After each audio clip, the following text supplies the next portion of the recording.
just going to kind of walk through the week. We'll just walk through the week and just kind of give you some updates, reminders, some things to think about.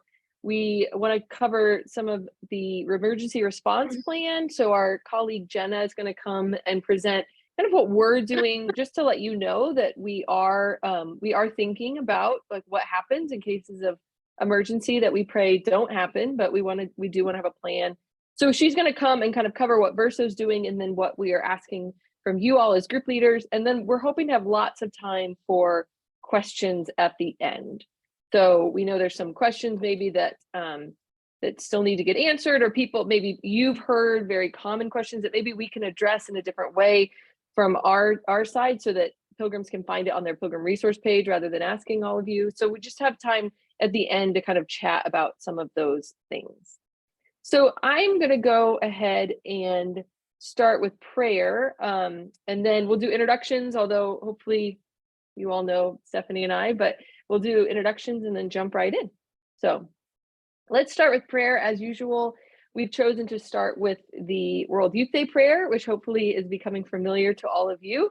And just to kind of take time now to quiet our mind and hearts, and to remember that the Lord is always with us and is ready to accompany us as we accompany others on this way. We ask for the intercession of Our Lady to emulate her as she went in service at the Visitation, so we serve our pilgrims and prepare to bring them Jesus. Let's pray in the name of the Father, and the Son, and the Holy Spirit. Amen.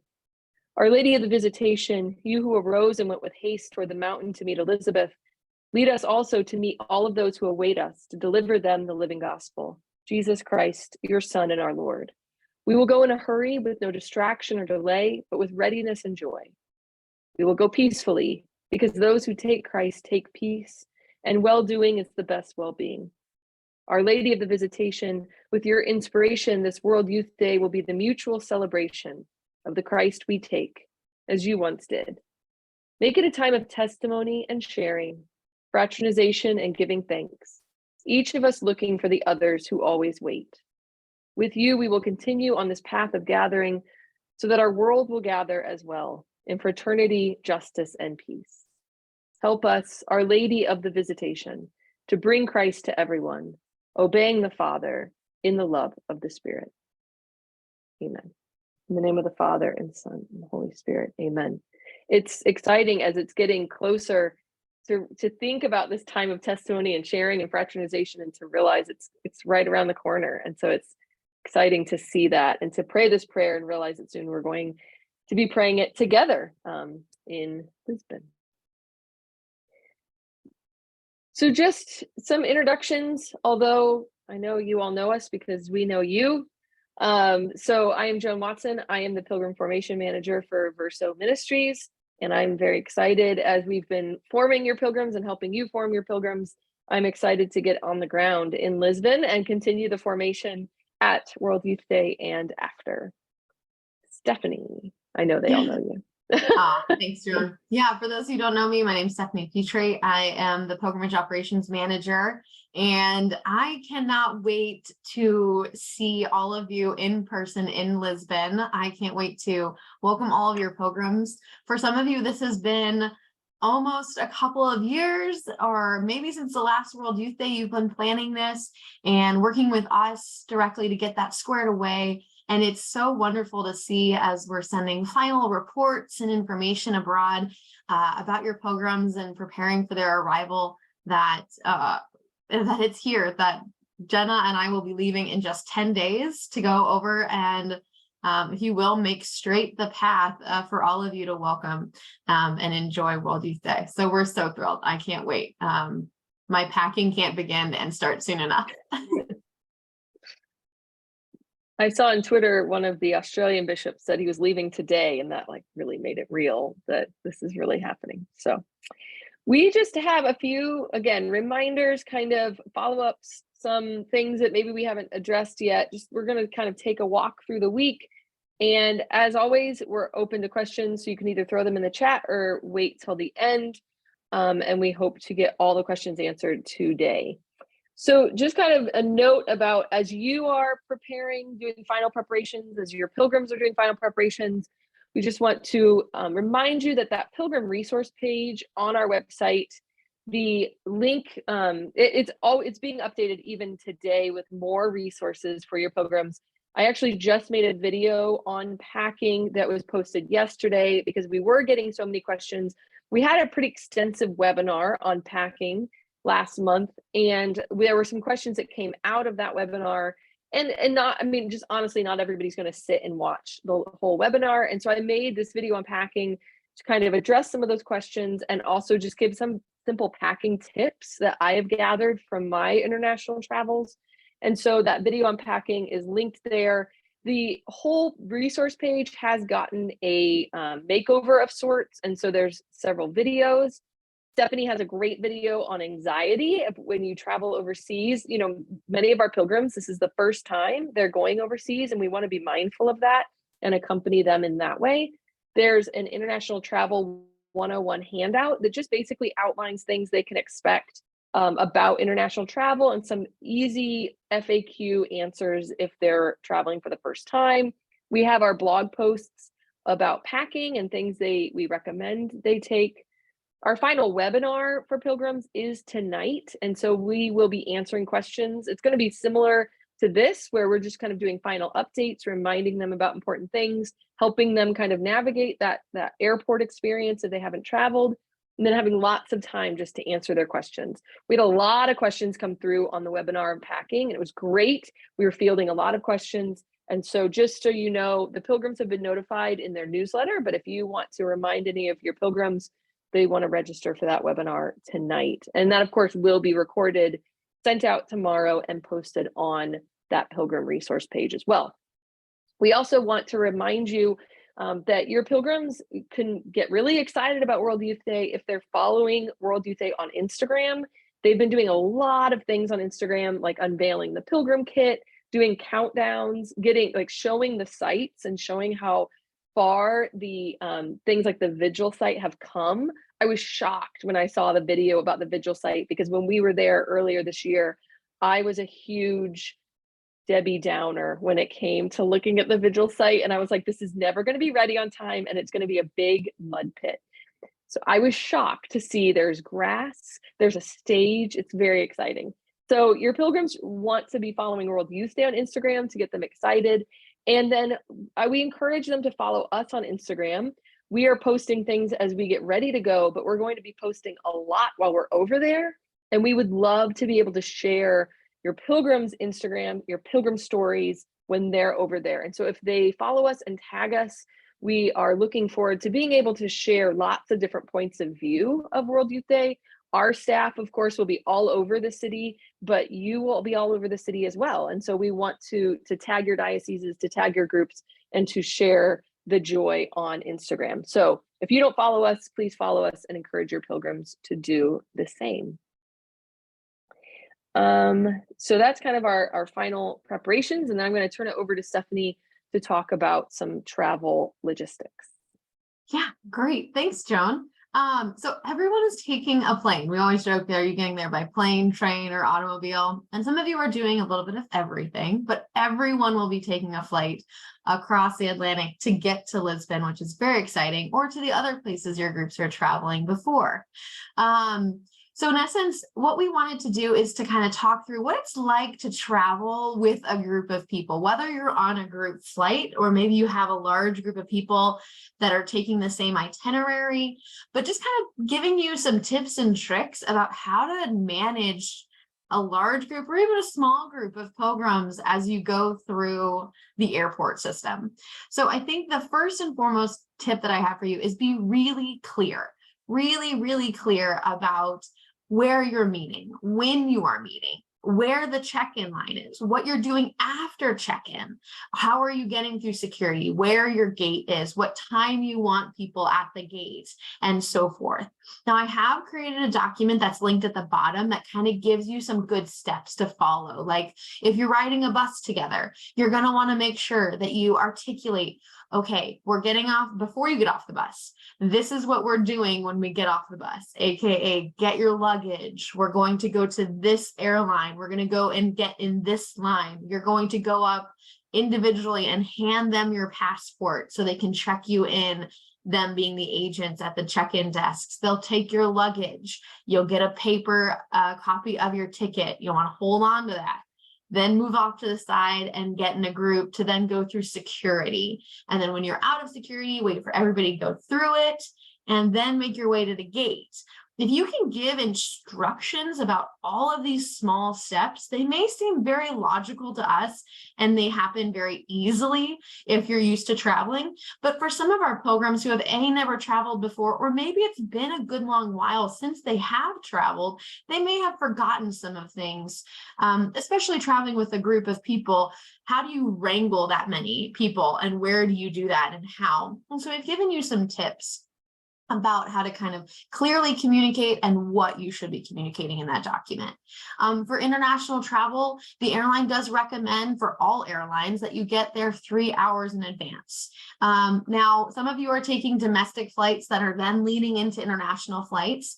You can kind of judge if you're a larger group. I would give yourself at least 3 hours, regardless if you're doing it a domestic connection before going internationally, because you're going to want that extra time to get everyone checked in, get everyone through security, get everyone situated at the gate before boarding begins. So really 3 hours is great, no matter if you're connecting domestically or not.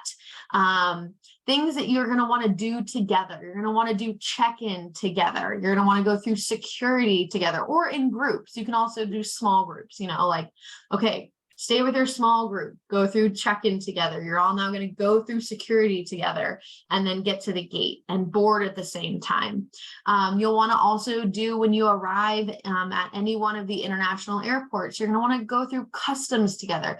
And this just really helps you be able to know like everyone has gotten through and no one is straggling out by the bathrooms or they've taken a long time to get their stuff off the plane.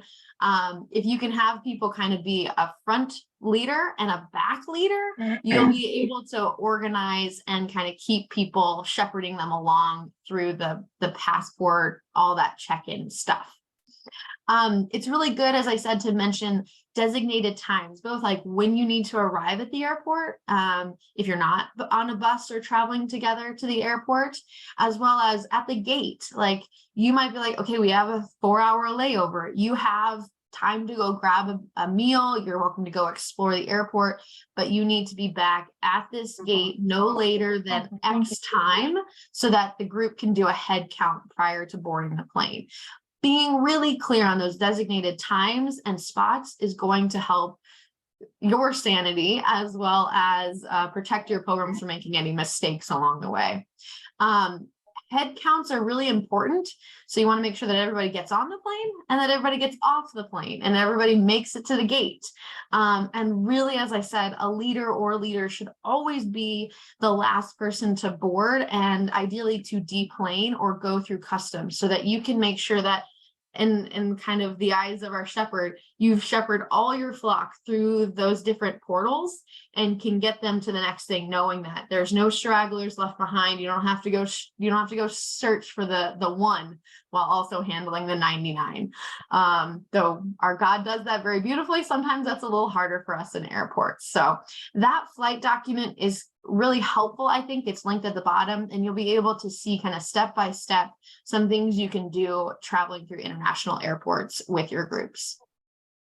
But in order to talk a little bit more about what happens, we're going to give you some tips and tricks. So as I said, you want to arrive early, at minimum 2 hours for domestic, really better just to kind of give yourself that extra leeway and just get there 3 hours early. Like, I don't know about you, but it's way better to be like, I'm sitting and relaxing, enjoying a cup of coffee in the gates rather than, oh no, is my bag going to make it on the plane because I cut it too close?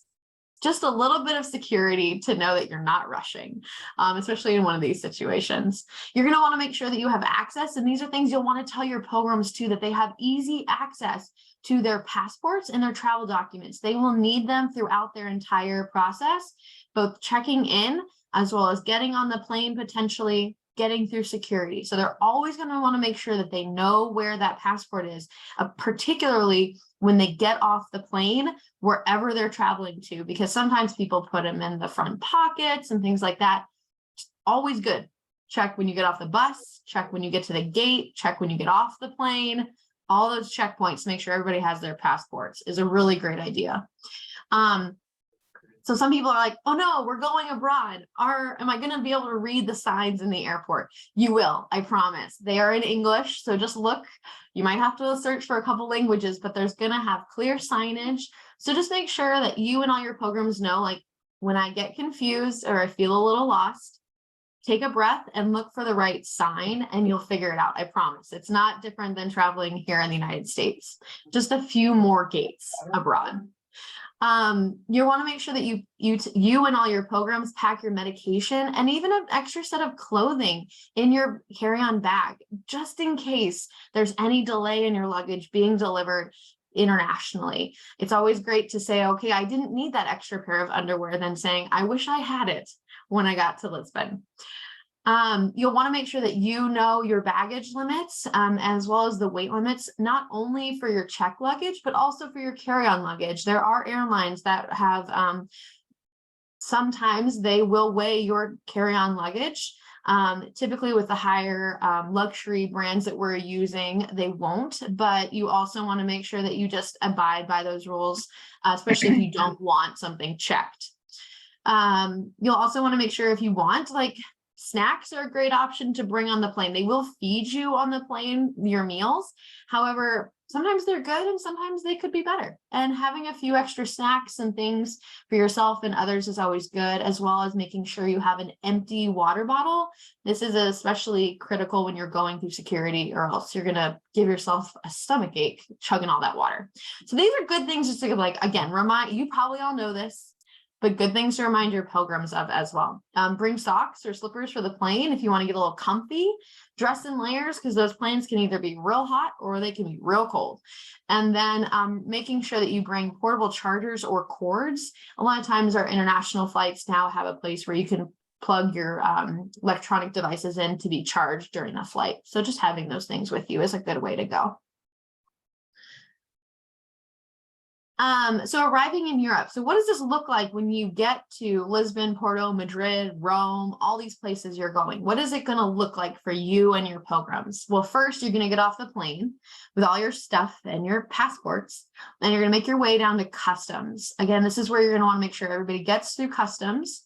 If you've not been through customs before, there are usually a couple of signs that will say, like, all passports, EU passports, and other breakdowns. If you don't see one that says US passports, just go to the all passport lane. If you have anybody who needs special assistance, it's always good just to make the attendants aware of that.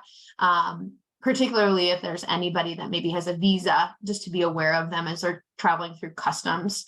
And this is also important because your minors are going to want to have their notarized forms at any customs that they go through. You'll want to make sure that they have those forms because they may be asked for. And so better to have them out and ready than trying to search through luggage, trying to find that.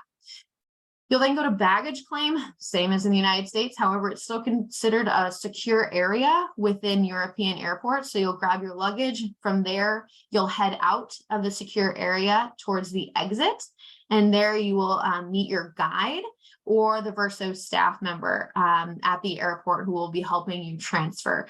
The guides and the Verso staff will be holding Verso signs that have our beautiful logo on them. So if you need a reminder, it's our beautiful mountains. We'll have signs that say that, so you'll know, like, oh, that's my guide, or that's the Verso staff that's helping me get to my shuttles. And then at that point, you'll be escorted out to your shuttles where you'll load your luggage under the motor coach storage, and then you'll head off to be transferred to your next stop. I do want to say about those transfer schedules is that land-only pilgrims, those are pilgrims who are not on a group flight, you all received communication about their schedules today from an email from our World Youth Day staff. And pilgrims will also be receiving information about their arrival and departure transfers, as well as instructions about how to read the documents and so forth via email today. So you and them will have those in your hot little hands very soon, so everybody will know. As far as group flight pilgrims go, you can just know that when you arrive, in the airport, you will get your luggage, you will meet a guide, and they will take you to a bus. There will be a bus waiting for you upon your arrival in Europe. So we're not going to give you, we may not give you right now the like you're going to be picked up at X time, like the land only programs, but that's because there's going to be a bus already awaiting you, because we've shared your information for those group flights with our colleagues abroad. And so the bus companies know when and where to pick you up without any additional need or any additional like requirements on your side. So yeah, so that's kind of flight information. I did see one question come through about allergies. If you have shared your allergies with us in your program portal, we will be downloading those. And if you're on a group flight, we will share those with the airline and they will do their best to accommodate your allergies. If you are not on a group flight or you have land only programs who are not on group flights and they have allergies, they need to contact and you need to contact the airline directly to communicate that. Oftentimes they need to know that starting 30 days prior to the departure time. So those allergies will be communicated for our group flights though. So I want to kind of talk a little bit briefly about, you all are going to have a pilgrimage director, whether a single pilgrimage director that is dedicated to your group to support and accompany you, or you will be sharing a pilgrimage director with another smaller pilgrimage group. Your pilgrimage director is there to accompany, collaborate, coordinate, liaise, and then communicate, most importantly. So really the job of the pilgrimage director is to be there to support you and your programs during this journey, to be a companion along the way, to help you and them navigate the various situations and activities that World Youth Day brings by giving you kind of the schedule and being the master kind of know-it-all, if you will. They'll also going to be collaborating in coordinating the logistics for your group. They'll proactively plan ahead each day to kind of anticipate what is next. So if you're like, hey, what are we doing tomorrow? They'll already know the plan because they're thinking ahead for you so that you can think ahead, but that you're not having to think as far ahead and you can be in the moment with your programs. And they'll be there to offer support to you and others as it needs. Specifically, and we'll talk about this more when Jenna comes on, is the pilgrimage director is going to be your go-to person in the event of a crisis and emergency, so that they can really start that chain. They're like the next person that you're going to elevate it to. Coordinating the logistics for the group. So they'll know about your transportation. They'll help you at the lodgings. They'll help you get checked in. If you have questions or issues with your lodging, they'll help you with that. And they really are there to just kind of support and be a liaison for you between you and your programs. And then really on behalf of all of you, be that person that can talk to guides and drivers, hotels, and work with our Verso head staff very closely to make sure that any needs or issues that arise can be addressed quickly and resolved expedited expedite the resolution to those problems so that you can get back to doing what you need to do, which is minister to your pilgrims. At the end of the day, they really are there to build that relationship, help you navigate those situations. And in order to do that well, they are going to be tasked with good, clear communication with you. And that's going to be the most important thing, is that in order for that relationship to flourish between the two of you and for you to get what you need from them and have clear, good communication is going to be a key to that relationship. So when you arrive in country, your pilgrimage directors will meet with the main group leader for a welcome meeting, and they'll also do daily check-ins with you. So during that welcome meeting, you're gonna do introductions, talk about yourselves, who are you? What do you do? What do you like? What are you excited about for World Youth Day? You're going to clarify expectations. Like, what are you expecting this week? Or what are your named expectations of a pilgrimage director? And what can you expect from a pilgrimage director and vice versa? You're going to talk through, and we encourage you to talk through the guidelines and policies of your group, such as if you're with a mixed group of young adults and youth, are people allowed to drink? Are they not allowed to drink? What age are you enforcing that? How do you want the pilgrimage director to communicate with you when they see something that breaks a guideline or violates a policy? Because they're not there so much to police as they are to keep you informed and kind of help be your eyes and ears, but they're not chaperones. But however, they will step in when they feel like the safety or security of your pilgrims is at jeopardy. But they really just want to have some time to talk through, like, what does your allowance for pilgrims, especially youth, look like? Are they allowed to go off on their own? Can they go in a buddy system? Do they have to remain with their chaperone? Or for young adults, is it kind of, you're an adult, do what you want? Or is it you have to stay with the group regardless of, your age? Having those conversations with your pilgrimage director will enable them to be more successful at leading your group and helping to plan things better, as well as anticipate any needs or issues that arise. You want to make sure that you exchange phone numbers. You're already in a WhatsApp group together, but always good to just put each other in as those contacts if you haven't. You'll review the general itinerary and then just have time for questions and answers. Really just a time for you guys to get to know each other and make sure you're on the same page as you enter into this big experience together. For those daily check-ins, you're going to meet early in the morning, likely either before or during breakfast, and then also in the mid-afternoon in order to prepare for the coming day. These are really important because it's going to give you a chance to review the previous day, articulate this day's schedule, name any changes or adjustments that need to be made, bring up anything of concern, like if a pilgrim's not coming or someone check in about something that happened the day before, as well as communicate your needs. These meetings are supposed to be an opportunity for you to tell your pilgrimage director what you need from them, and then they can help to answer that need to the best of their ability and to their training. And then if others are needed, they loop us in at the head staff level. But they're really just meant to be an opportunity for you all to get together, talk about the time, be clear about what you need for that day, and then be able to move through the day seamlessly, making adjustments as needed. And then really that dissemination of information is a key point, and that's a good thing to talk about. Your pilgrimage directors are going to be instructed on how and when to share updates to your pilgrims about the days, both before and in the morning of each day. So the evening before and the morning of each day, they'll send out an announcement message via the WhatsApp group.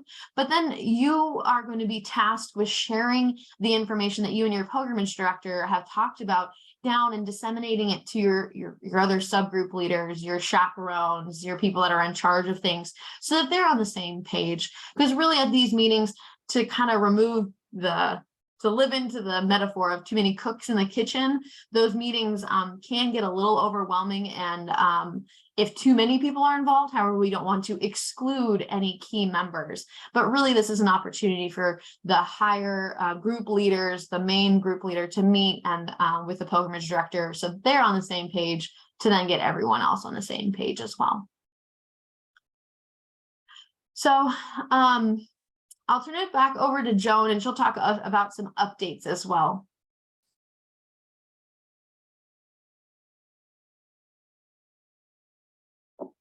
Am I doing muted? Oh, no, I was muted. I was talking, just no one could hear me. So just to kind of move through the week, most of us are going to Fatima that Monday before World Youth Day officially opens. So we just kind of wanted to cover the schedule of what that day is going to look like. Many people are actually going to do the panoramic tour of Lisbon in the morning before we leave for Fatima. And so we'll leave early. We'll do that panoramic tour of Lisbon. There's going to be lots of time to see Lisbon throughout the week, but this kind of gives them an overview and maybe places they want to come back when they have free time. We are going to visit the shrine at Fatima. Some of you may have been there. It's extensive, 2 basilicas, the Capellina, which is the little chapel, open air chapel built over the site of the apparitions. There's plenty of things to see, to explore. We are going to be able to participate in the group mass at the shrine. And so there's international masses happening throughout the day. And so we are privileged to be able to participate in that group mass. Details kind of still to come as to concelebration, but we will be able to participate in that standing international group mass.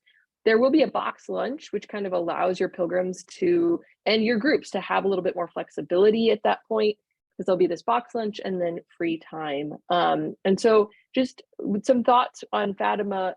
Some of our groups are going to have multiple buses We're all going to be there, so just make sure you remember who your guide is, which bus you're assigned to, and have clear meeting locations and times. And again, some of this will become more clear when we're in country than it seems right now when we're so far removed from the experience. Just some reminders for the week, just to kind of remind your pilgrims that they are all going to receive the World Youth Day Pilgrim Kit. So those are going to be picked up by the Verso staff and be waiting for you. So you don't have to worry about going to World Youth Day headquarters to get those. And that's everything that's included in the Pilgrim Kit. So a backpack, which many pilgrims will end up using kind of for their day pack, a t-shirt, a bucket hat. So again, those t-shirts and bucket hats and the backpacks and the water bottles, there's going to be a million of them. So we're encouraging people to bring Sharpies to mark those things, because everybody's backpack's going to look very similar. There's only 2 colors. We're also getting a rosary bracelet, and then a lanyard, and then again that water bottle. And so some pilgrims may elect to just wait and use that World Youth Day water bottle. Like Stephanie said, we really recommend having a water bottle in the airport.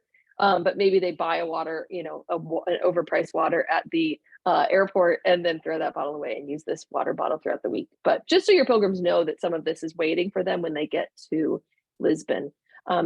We also wanted to talk a little bit about tips. The deadline to have us, to prepay tips, to have us take care of your tips, is tomorrow. And so we have actually gotten quite a few questions about tips, because some people are confused as to why these tips would be necessary. Many of us who have traveled in Europe, maybe especially if you haven't traveled in a group but have traveled individually, you are well aware that tipping at restaurants is not as customary in Europe as it is here. This is partly because waiters and waitresses in Europe make a livable wage, and it's considered more of a career than it often is here. And so tipping isn't as, it's still considered customary when you have good service, but we don't, here in America, it's almost considered you are definitely going to tip a certain amount no matter what. And in Europe, it really is an indication of good service for restaurants. And so I think sometimes, because we're not used to tipping staff in restaurants in Europe, we forget that it is customary in Europe to tip people such as tour guides and those people who are providing, tourist services. So while we've been harping on the fact that we're not tourists, we're pilgrims, we are visiting these places as, in a sense, tourists. And so, there's different rules in different countries in Europe for tour guides and tipping tour guides. I was actually reading that in Iceland, you would never tip your tour guide because you actually take them to lunch after the tour. We're not asking you to take anybody to lunch after the tour. In Portugal, it is customary that if you have good service with a tour guide, it is customary to tip. And so we wanted to take that off some of your shoulders and take care of it. So your pilgrimage directors would take care of it rather than your pilgrims in the moment. Again, it's not necessary, but we just kind of wanted to address it because we were getting a lot of questions. I know that this trip, people have worked very hard to fundraise for this trip. I know it's not an inexpensive trip. And I think it might be tempting to say, I can't give any more. But I also think it's good to remind our pilgrims that they are taking this trip in a spirit of gratitude. And there are a lot of people in Portugal that are going to be working very hard to make their trip as smooth as possible, as informative as possible, as spiritual as possible. And sometimes, tipping when you have good service is that act of gratitude. And in a related note, I've led a lot of trips to Europe, and I always remind people that when we go over there, we are representatives of America, of whatever country we're coming from, and of the Catholic Church. And when we were in Portugal earlier this year, we did hear that World Youth Day is not without controversy in Portugal. It's a secularized culture. There was a lot of bad press about the cost of World Youth Day, and many people in Portugal are not looking forward to having 1 million young people converge upon their town. And so I think it's important for us just to remember that when we go over there, we are the face of the Catholic Church to people who may be secularized, who may be fallen away Catholics, who may not be looking forward to World Youth Day.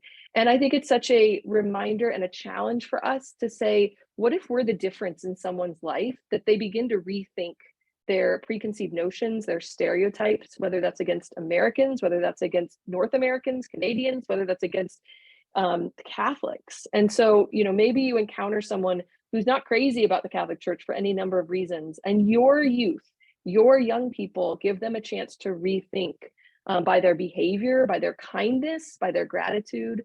So I really think it's a challenge for us to say, like, can I make my bus driver's day a better day because I showed them kindness, because I see them as a human person? Can I show that waiter kindness in some way and make them rethink what they maybe thought about the Catholic Church? And so just something that's always on my mind as I feel like I represent the church when I go out, being an, for many years, I was a diocesan employee. I was a representative of the bishop of the church.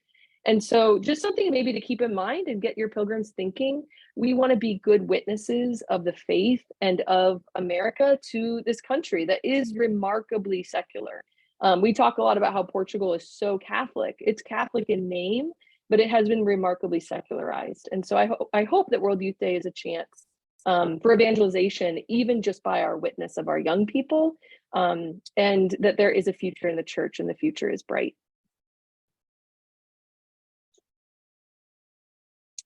I'm going to turn it back over to Stephanie. Yeah, thinking about the future is bright. We have some wonderful things for our youth who are going to be have a chance to be evangelized as well as evangelize themselves through these opportunities at World Youth Day.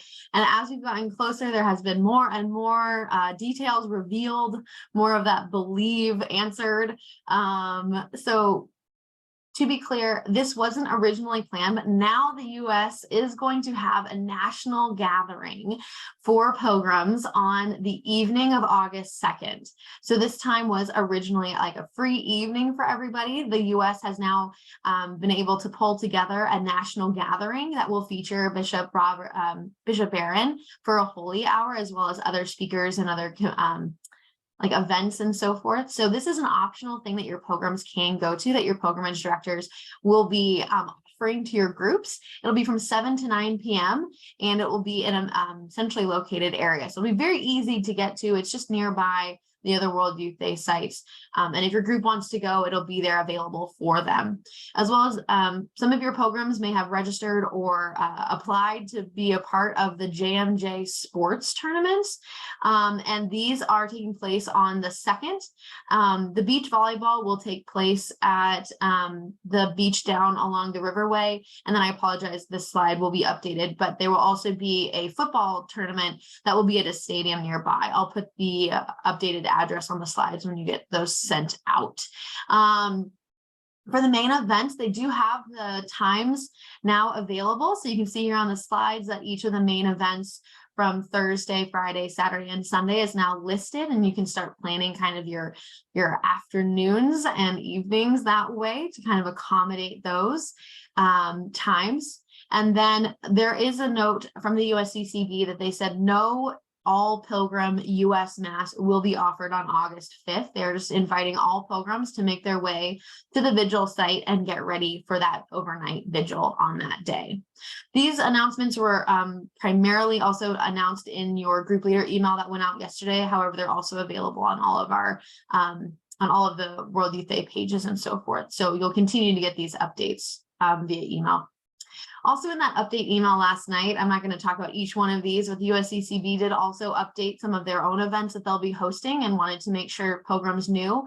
And these are good for you as group leaders to know about. So you might want to include them into your schedule and evaluate whether these are events that you want your pilgrims to go to, including the intercultural event on August 2nd in the afternoon, the John Paul II Project, which will have two different events, first being Vocations and Prayer Vigil on Tuesday the 1st and Friday the 4th, from the 1st to the 4th at those times listed on the slide, as well as they will also have a keynote event with Chris Stefanik on Tuesday the 1st as well in the evening. So these are going to be offered at the same location at that church there, the Church of Our Lady of the Rosary, which is located really close by Edward VII Park as well. And then lastly, just announcing the U.S. Pilgrim Chapel, which will be at the Church of St. Joseph the Carpenter, and this will be available for pilgrims, as you can see there, for various events and open for prayer and sacraments as well throughout the World Youth Day time. So those are the updates from the USCCB. These are in your email that you received yesterday. So if you want more information, feel free to mention that. There will be a presentation about the Shroud of Turin. Actually, one of our programs, thank you, Angie, is going to, from the Archdiocese of Galveston, Houston, is presenting on the Shroud of Turin. And the information is in the chat that Angie has provided. So we'd encourage you to check that out, support a local Verso program as well. And then lastly, what I've got is just wanting to share, this is the Rise Up Catechesis schedule that has been shared. Catechesis is scheduled to begin at 9:30. It will include introductions by the animation team at each site. There'll be listening and exchange sessions after that, following with words and dialogue by the bishop and youth before taking a short break to prepare for the sacrament of the Holy Mass, which the presiding bishop will give the homily at, and then it should conclude by 12:30. So that's kind of your morning schedule on those Rise Up days. You can kind of think like, okay, my morning is going to be taken, maybe early morning travel to a catechesis site, catechesis beginning at 9:30, ending at 12:30, having time for lunch, and then whatever afternoon or evening events for the day on Wednesday, Thursday, and Friday of that week. So great.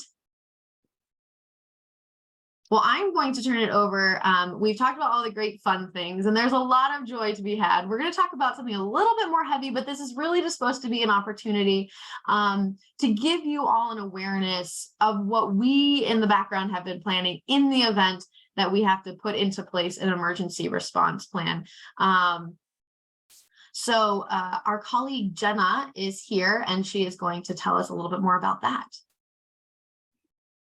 Hi, friends. It's so wonderful to be with you all today. I see some familiar faces and some familiar names and faces that I'm sure I'll meet in Lisbon in a couple weeks.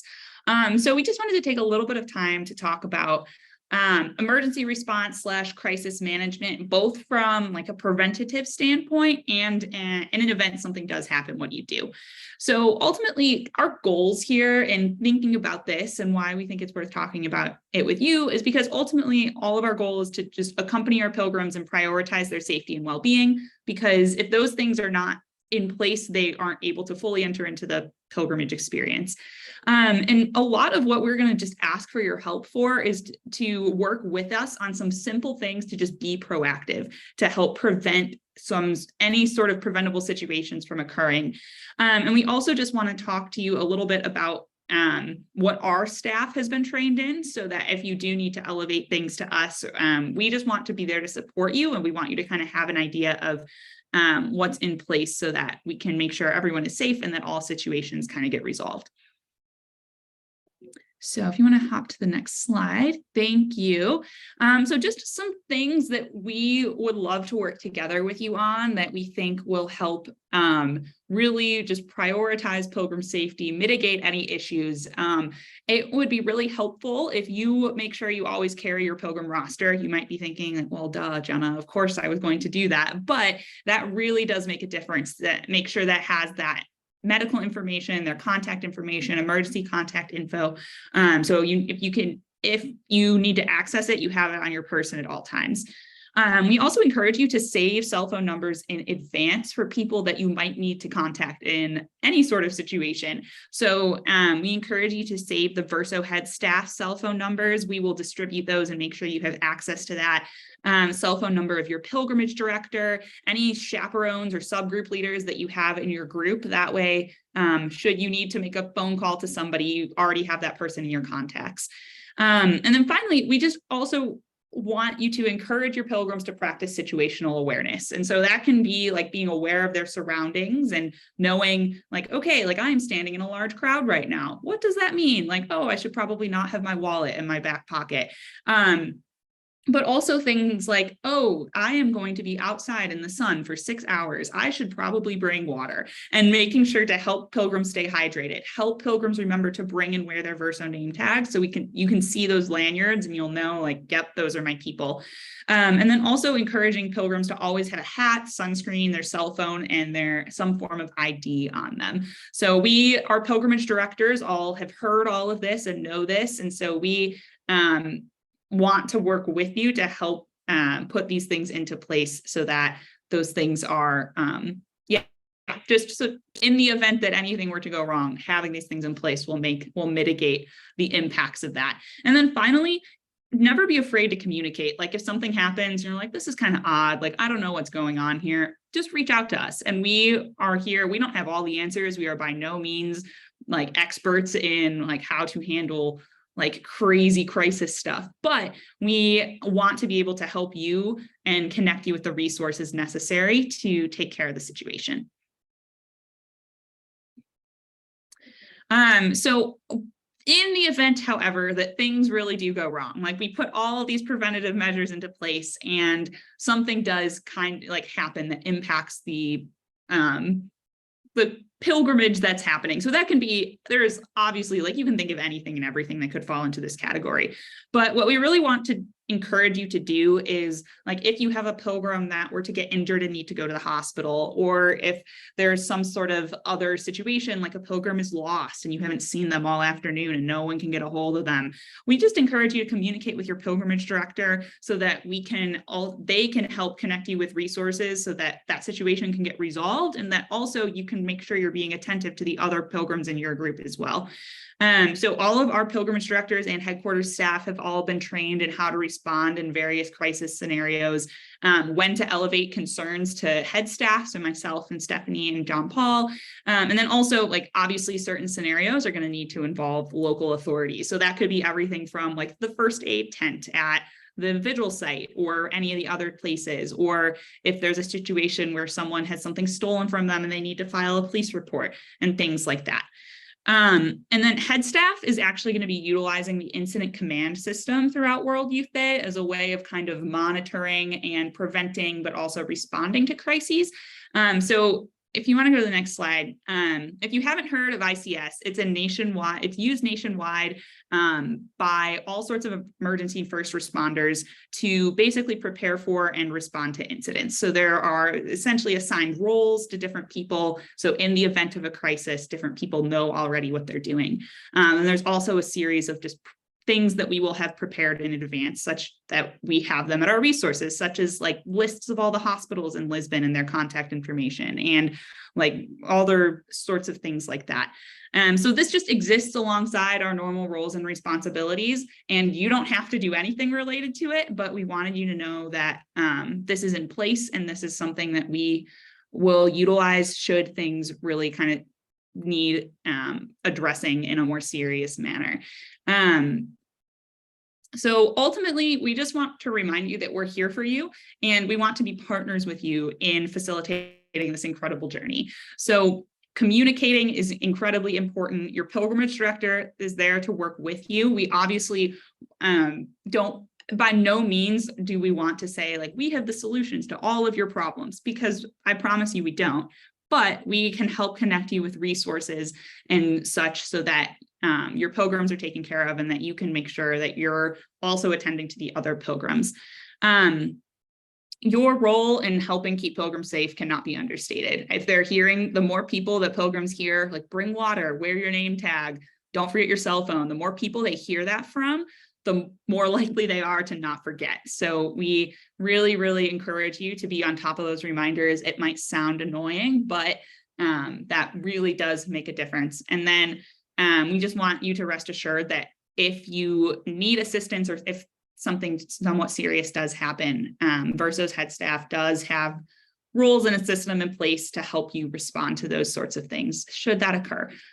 So our hope is that we will have prepared all of this and done all of this training, and then we'll get there and never have to use any of it. But we also just want to be prepared in the event that something does happen. So because the more we can be prepared, the better we'll be able to handle and manage that. And then the quicker and more smoothly, we'll be able to just get back on track and dive right back into the pilgrimage. So when we get to the end and have Q&A, I'm happy to answer any questions that you have. But now I don't know, Stephanie or Joni, I'm not sure who's next. Joni, I'll turn it back over to you. Okay. Thanks, Jenna. And yes, we're going to wrap up here. We have some questions in the chat, so I want to make sure we have time to address those. But we always give you a pro tip, and we have given lots of great pro tips. We've heard from fellow group leaders who've given us some great pro tips. You know, the very first thing we talked about was adaptability and flexibility. You know, there can be a lot of anxiety, a lot of worry going into this. There's a lot of unknowns, even some things that are coming up in the chat. I'm like, that'd be nice to know that, but none of us know that yet. And so, you know, I think those things are natural, but we also as a team want to remind you that we want to approach World Youth Day in joy and not fear. We ourselves got this pep talk yesterday, and I think it was really important for us as a team to remember that ultimately the Lord is in charge, and we can approach the unknown in two different ways. We can approach it in fear, and we can approach it in joy. And we can take our example from Our Lady, who had lots of unknowns when she left to go serve Elizabeth. She didn't know what the future would hold. She certainly had no idea the crosses that were facing her, but she went with joy to serve. And so in encouraging that, not even just in ourselves, but witnessing that to our pilgrims, that they too must go with joy, in haste, but with joy. And so that witness we can give to our pilgrims when we don't get frazzled by the worries, when we don't get upset by the delays or the inconveniences, but we can witness that joy to them. Such an exciting time. And, you know, so I think it's natural to be anxious. It's natural to be, you know, there's a lot to do. We're all very busy. We're all trying to make this as smooth as possible. And we're all kind of covered up with the details. And so just to remember at the end of the day to turn it back to the Lord and say, I'm doing my work as if it all depends on me. And I'm praying as if it all depends on you, Lord. And so I just go forward in joy. So just that encouragement that this is such an exciting time in the lives of our pilgrims, but also in our lives, because we get to accompany them. So just that tip for you. It's now time for questions, and there are several in the chat. And so once we answer them in the chat, you can either continue to put them in the chat. I know there may be questions about the emergency response system. And so, you know, you feel free after we address these in the chat to kind of just jump in. But I want to address Carl's concern or question, I guess, about a concern that parents may have by the auxiliary bishop of Lisbon, which some of you may have seen. I don't know whether this is unprecedented that an auxiliary bishop be made a cardinal. I'm sure it's in Thanksgiving for his hard work on World Youth Day. But he did make comments earlier this week about how the purpose of World Youth Day he seemed to indicate that the purpose of World Youth Day is not to convert anybody, is not to bring anybody to the church necessarily, but just to accompany and to welcome. And I think if people are concerned about that, we can kind of direct them. Number one, there are some reports that his comments were taken out of context, that may have been snippets of an interview.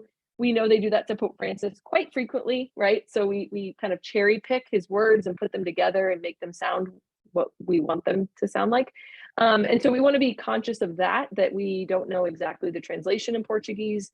He was speaking off the cuff. And from what I've heard, he is known for this auxiliary is known for kind of speaking off the cuff. I am glad I don't have the news following me and saying everything I say off the cuff, because I'd probably be in a different place by now. And so I think just kind of reminding people that we don't really know all the context of his comments, but that this is a time of welcoming, and this is a time of gathering. And I think sometimes we forget the importance of witness in the work of evangelization. You know, John Paul II said that two things, or maybe it was Cardinal, it might have been Pope Benedict. I think it was Pope Benedict. Two things would serve to evangelize the world, and that was the beauty of the church and the witness of the saints. And so, you know, that we do want to welcome, and we do want to have this gathering as a time for welcoming, because that is what could convert. And so I think it's more likely that he was avoiding the proselytizing idea that we're going to bring all these people and force them to convert, as, you know, we've gotten a bad rap in the past. Portugal is that place of colonization, right? It's one of the oldest empires. And so we just want to be careful to really understand what it means to evangelize. So I don't know if that's helpful, Carl, if you want to say anything or follow up with that. Thank you. More than anything, I just didn't want the other group leaders to be caught off guard. I literally just had a mom stop by her office and come up. I'm like, I'm in the middle of a World Youth Day thing. Well, that's what it's about. So, yeah, so just take a look. There's a couple different news stories out there. Your response is fine. It's really about our bishop. We have 25 priests going with us. And, you know, if anything, untoward is said, we will, have a group meeting and we'll discuss it. So, but your response is certainly adequate and helpful. Thank you. Yeah, can I just add too, sorry, to chime in. I think I'm also gonna be telling my group leaders, like, my goal to go taking young people to World Youth Day is to have them encounter Christ in his church. And I think no matter what is being said up above, they will still be able to have that encounter. So also to reassure people, like, even though that was said, that doesn't mean that's gonna change the reality on the ground. That's a great point, Angie. Sometimes we get really focused on out there and we have to worry about what's happening here, right? And so what are we doing as group leaders? Most of our young people have no idea what the auxiliary bishop said. So that's a great point. Thank you for bringing that up.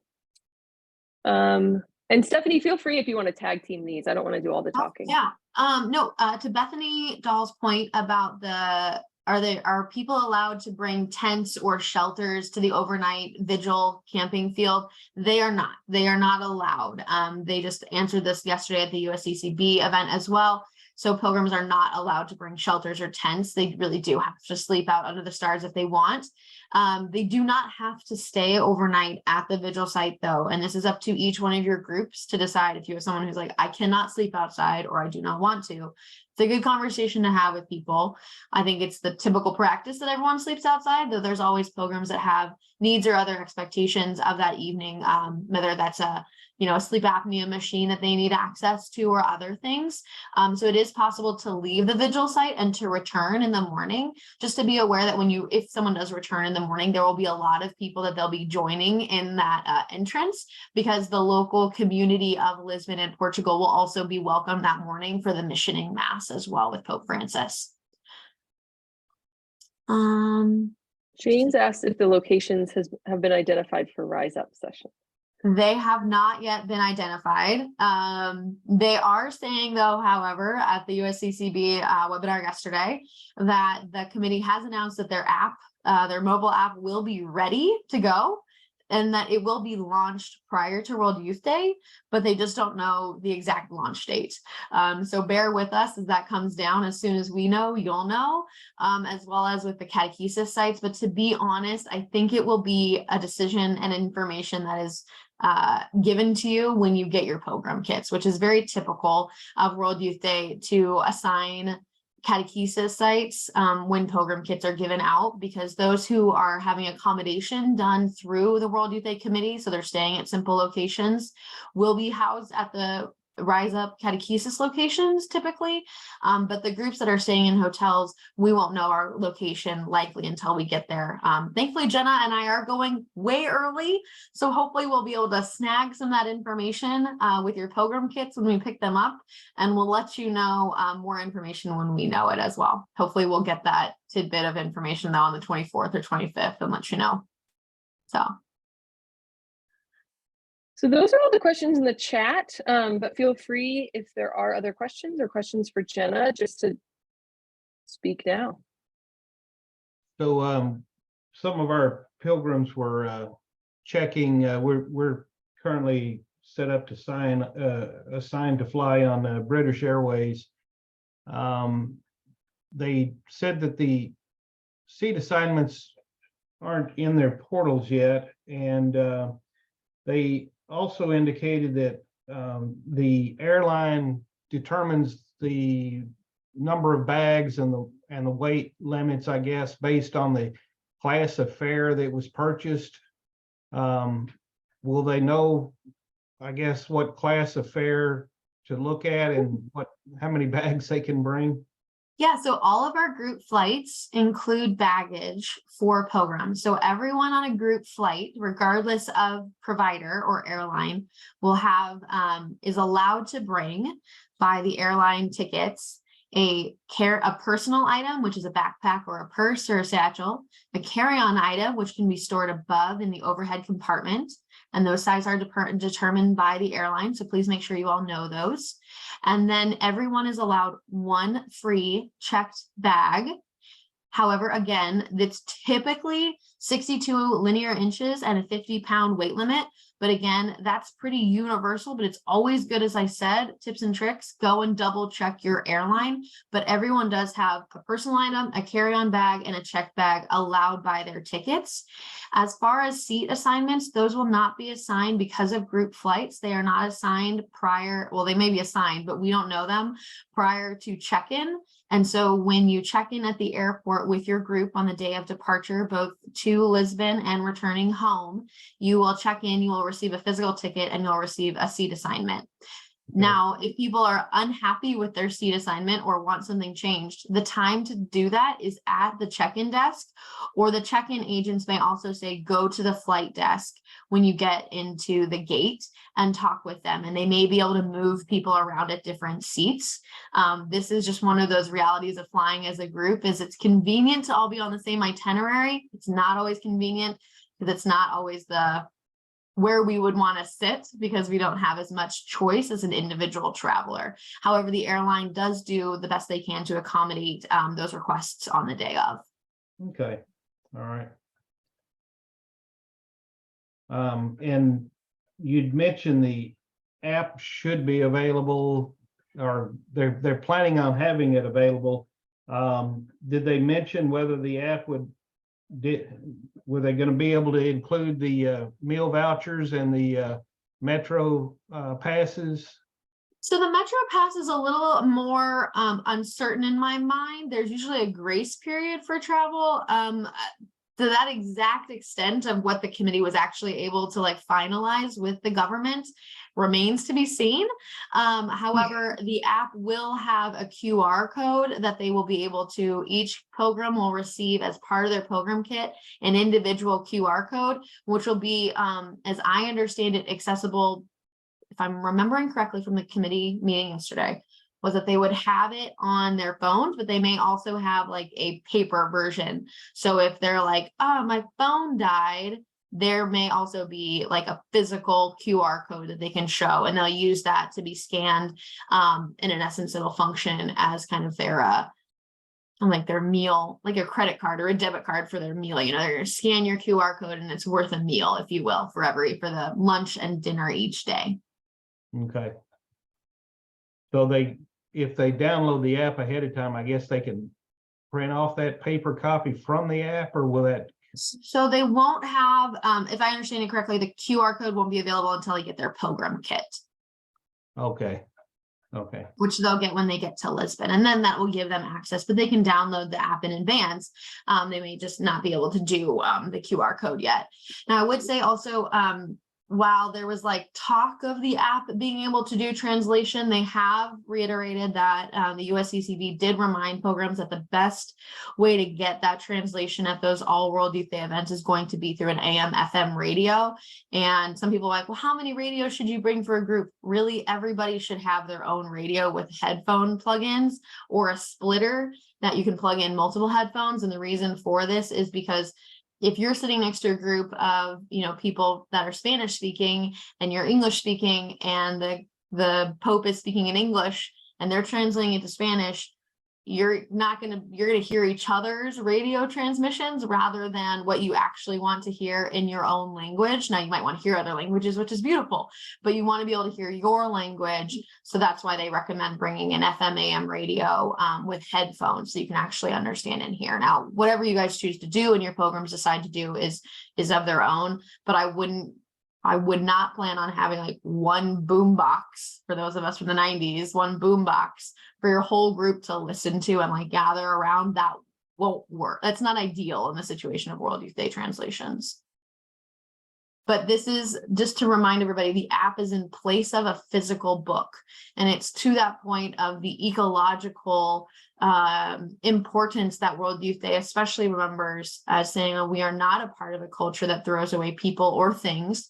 And how do we care for a common place, especially when there's going to be so many people coming together? So to reduce our carbon footprint, they did away with the printed manuals in order to better align with Laudato Si and the call of the Pope. Okay.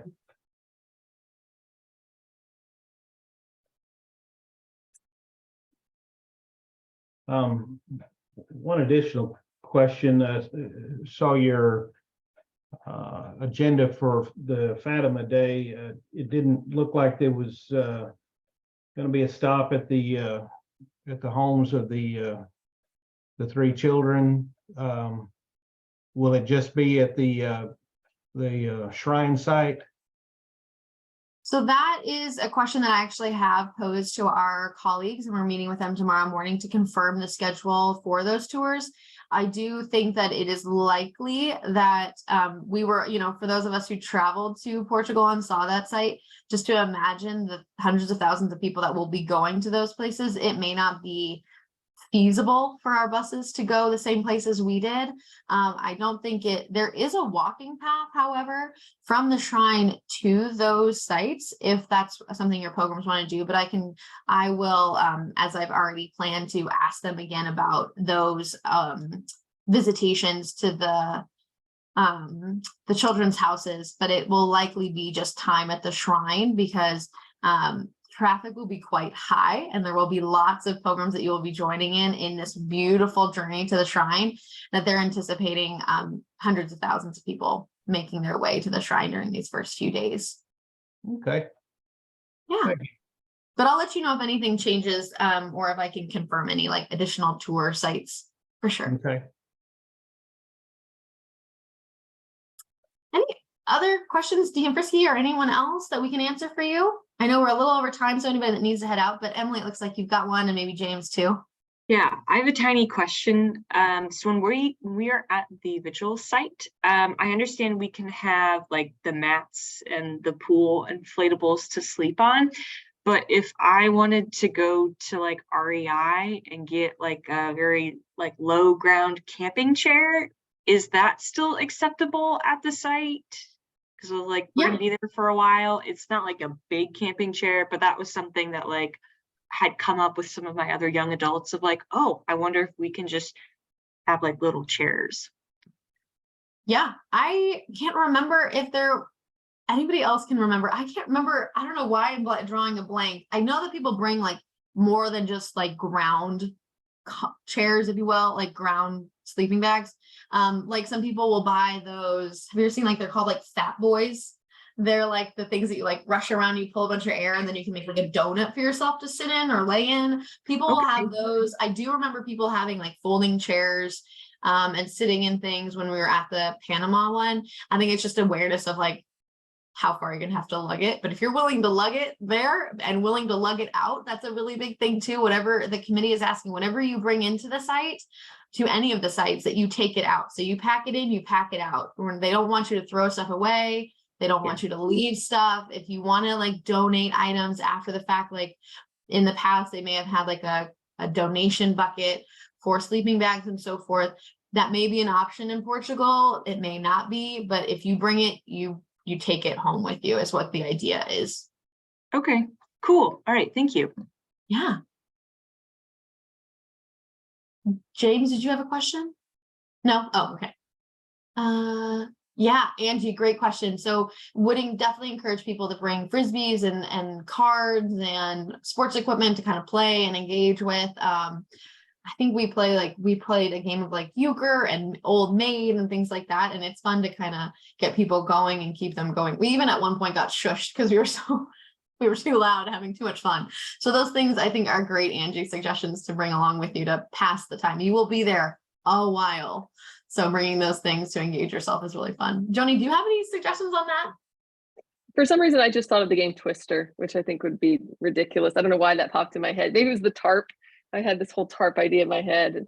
But no, definitely. I know somebody had suggested on our team the Catholic card game or, things like that. I'd also encouraged maybe the pilgrimage directors maybe to use that time for group reflection, just informally kind of, reflecting and thinking about who's the most interesting person you met, or just kind of playing games of those loaded question type things that prompt reflection, that maybe not be a formal, now we're going to seriously discuss the events of this week, but just kind of a fun, what's the most fun swap item you received, or, just using that time for that as well. But definitely games. I'm a huge game player. And so if anybody wants to play games and play cards, come find me.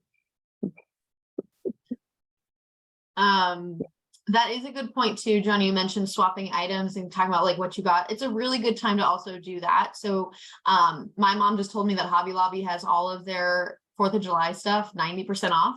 So if anybody needs like an American flag, like, or like some fun swap items, to go pick those up. And it's the vigil's a great time to just spend some time walking around your site, your section and other sections, getting to meet people as well.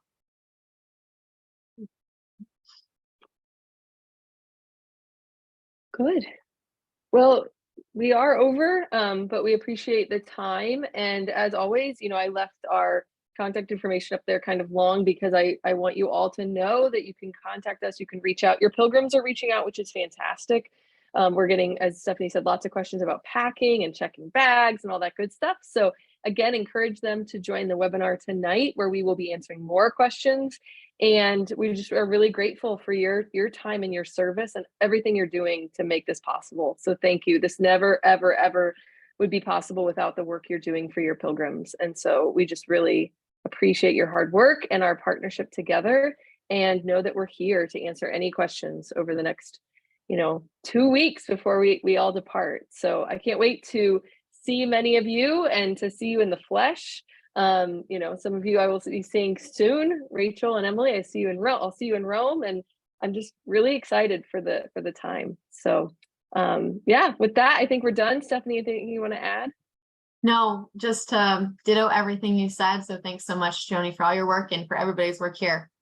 We're so excited to see you all in just like 14 days or 20 days or something like that. Crazy. So we're ready.